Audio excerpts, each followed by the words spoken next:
So today we're just going to talk about doing maintenance on a backpack sprayer.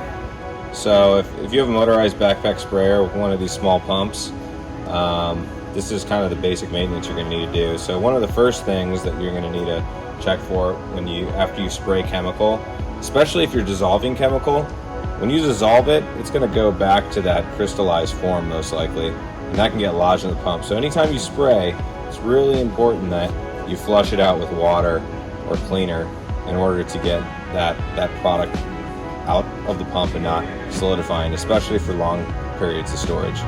So if you tilt this up, you would just basically take your hose, rinse out the chemical, put it in the proper disposable way based on the chemical manufacturer, and you're going to just run water through this tubing and spray it out the hose just to make sure your pump is in good maintenance. This is a majority of what causes pumps to not work.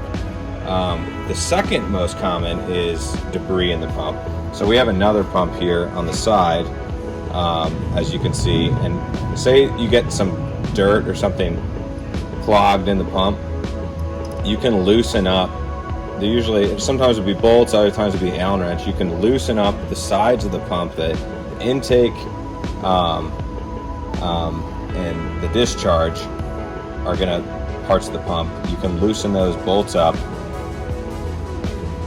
and then you'd want to do it when the motor's running with water in it. So you loosen that up, and then eventually it has seals in it, and that debris might get loosened up with the gaskets and shoot out that way. And obviously when you're trying to dislodge something with the hose, don't put like a nozzle or a wand on the end, because that's just a fine mist. You're not going to get rid of that debris. So just let it run with the hose. You're going to discharge the water out, and you're going to loosen the pump on both sides until it gets going. So that'll usually fix your pump. It's the same for battery sprayers and a lot of backpack sprayers. Something gets lodged in there, it's usually the chemical clogging up or discharging, and the result of bad maintenance.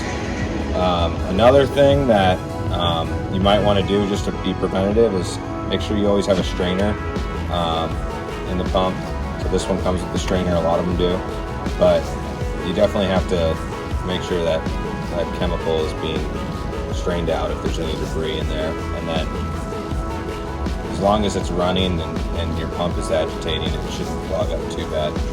And then here's the third thing. So like after a long time use, a little pump tip is you're going to probably have to add more oil to the pump. So this one, you can see it's like a little bit lower. If it's at a level point, it should be about halfway on most of them. You don't want too much because then it can't run. But this one's a little lower. I'd say it's a third full. And so usually there's a bolt on the top of it, and you just add your pump oil. Nothing really specific. Any kind of oil will generally do, like a pump. But you have to look at your manufacturer. Something with a higher viscosity is usually pretty good. But this is general lubrication. It's nothing like crazy racing oil.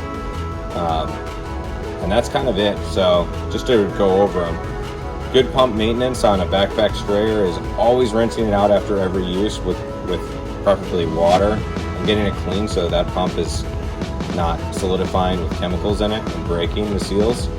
And the second thing is, like, if you do get the situation where it's not running full bore, do a clean out, loosen up those pieces on the ends of the pump and run it with water and see if you can clear out that debris.